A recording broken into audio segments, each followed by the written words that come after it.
আজকাল প্রায় দেখা যায় আন্দোলনের নামে, প্রোটেস্টের নামে শিল্পকর্মের উপরে আক্রমণ চলে। আজকালকার নতুন প্রজন্মের প্রোটেস্টররা তারা আন্দোলনের নামে বা আন্দোলন করার সময় বা কোনো একটা বিষয়ে সামাজিক পরিবর্তন তারা আনতে চাইলে সবার আগে তারা শিল্পকর্মের উপরে আক্রমণ চালায়, অত্যাচার চালায়।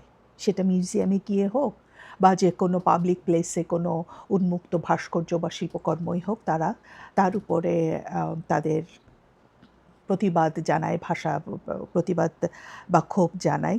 সেটাকে তারা প্রোটেস্ট বা তারা তাদের আন্দোলনের বা প্রতিবাদের একটা ভাষা হিসেবে দাবি করে। প্রায়শই দেখা যায় যে মিউজিয়ামে গিয়ে তারা বিখ্যাত কোনো শিল্পকর্মের উপরে রং ছুঁড়ে মারছে, অথবা তারা খাবার ছুঁড়ে মারছে, পানি ছুঁড়ে মারছে, বিভিন্ন ধরনের তরল পদার্থ তারা ছুঁড়ে মারছে। লুভে হয়, অহরহই হয়।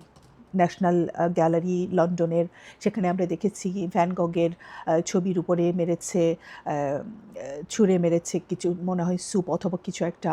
লুভে মোনালিসাতে মেরেছে, লুভে অন্যান্য শিল্পকর্মতে মেরেছে, এবং সেটাকে তারা জাস্টিফাই করে যে এটা তাদের প্রতিবাদের ভাষা। তারা এই অয়েল কোম্পানির বিরুদ্ধে, ক্লাইমেট চেঞ্জের তারা প্রতিবাদ করছে। পৃথিবীতে রাজনীতি যতদিন থাকবে প্রতিবাদ থাকবে।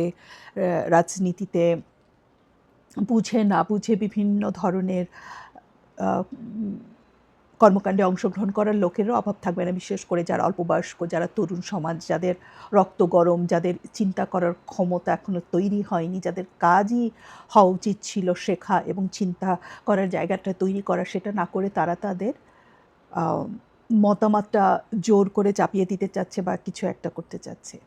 কিন্তু আমার কথা হলো, একজন শিল্পী হিসেবে, শিল্পকলার ইতিহাসবিদ হিসেবে আমার কাজ শিল্পকলাকে রক্ষা করা, শিল্পকলার পক্ষে কথা বলা। কারণ যেসব শিল্পীরা আজকে বেঁচে নেই, এখনও পৃথিবীতে অনেক শিল্পকর্ম আছে যার শিল্পী বা স্রষ্টার সম্পর্কে আমরা জানিই না, যে এই শিল্পকর্মটা কোনো একক শিল্পী দ্বারা সৃষ্টি, অথবা এটা কোনো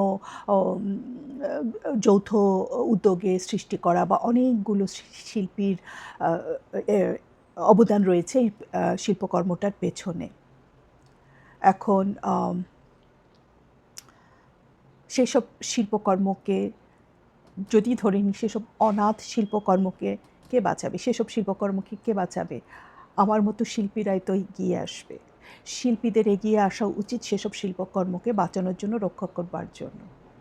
আমি যেটা বলতে চাচ্ছি যে এই যে শিল্পকর্মগুলোর উপরে প্রতিবাদ স্বরূপ অত্যাচার করা হয়, আক্রমণ করা হয়, তাতে তো সেই বিষয়টির কোনো সমাধান হয়ই না, আরও এর সঙ্গে যুক্ত হয় আরও নানা ধরনের সমস্যা বা বিষয়। যেমন এই শিল্পকর্মটিকে এখন রক্ষণাবেক্ষণ, পরিষ্কার, কনজারভেশন যাই বলি না কেন, তার জন্য অর্থের প্রয়োজন, তার জন্য দক্ষ মানুষের প্রয়োজন, দক্ষ লোকের প্রয়োজন। সেটার জন্য আমাদের সবার আগে প্রয়োজন অর্থকড়ির। সে আবার কিন্তু এর পেছনে পরিবেশ দূষিত হচ্ছে, এর পেছনে কেমিক্যাল ব্যবহার করা হচ্ছে, এর পেছনে অনেক ধরনের ব্যয় হচ্ছে, যেটা কিন্তু পৃথিবীর কোনো শুভ বয়ে আনছে না, প্রথম কথা। দ্বিতীয় কথা হচ্ছে, এই পৃথিবীতে যদি অত্যাচারিত, অবহেলিত এবং নিরীহ কোনো প্রাণী থাকে, সেটি হলো শিল্পী সমাজ।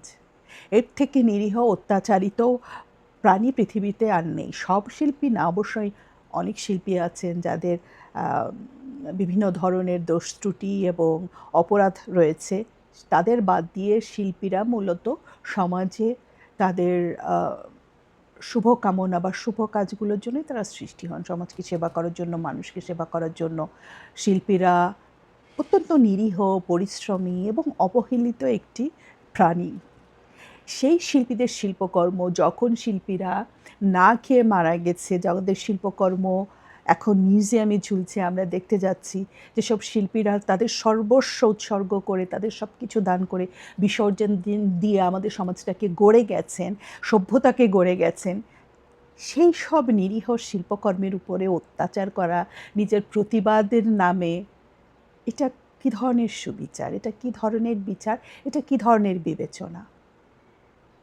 এই শিল্পীরাও সমাজের পরিবর্তনের জন্য প্রতিবাদস্বরূপই শিল্পকর্মগুলো সৃষ্টি করে গেছেন। সেখানে প্রতিবাদের ভাষা বলে আমি সেই শিল্পকর্মের উপরে অত্যাচার করছি, সেটা তো প্রতিবাদের ভাষা হতে পারে না। এই পুরা প্রসেসটার মধ্যে, এই পুরা বিষয়টার মধ্যে এখানে শিল্পী সমাজের কোনো সংযুক্ততা নেই। এখানে শিল্পী নিজেই প্রতিবাদের ভাষাস্বরূপ তার শিল্পকর্মটাকে কিন্তু সৃষ্টি করে গেছেন। এখন কেউ যদি প্রতিবাদ করতে চান, সমাজকে পরিবর্তন করতে চান, সবসময় চাবে মানুষ হিসেবে, খুবই ভালো কথা। তারও উচিত ওই শিল্পীর থেকে, এসব শিল্পীদের থেকে অনুপ্রাণিত হয়ে প্রতিবাদ করতে শেখা এবং প্রতিবাদের ভাষাস্বরূপ একটা কিছুকে সৃষ্টি করা এবং নিজের পরিশ্রমের মাধ্যমে, মেধার মাধ্যমে সমাজে পরিবর্তন আনা। ইতোমধ্যে যা কিছু সৃষ্টি হয়ে গেছে, ইতিমধ্যে শিল্পীরা যেসব কিছু সৃষ্টি করেছেন, সেগুলোকে ধ্বংস করা বা সেগুলোর উপরে আক্রমণ করা বা অত্যাচার করে সমাজে পরিবর্তন আসে না এবং সেই পরিবর্তন কোনো শুভ পরিবর্তন নয়।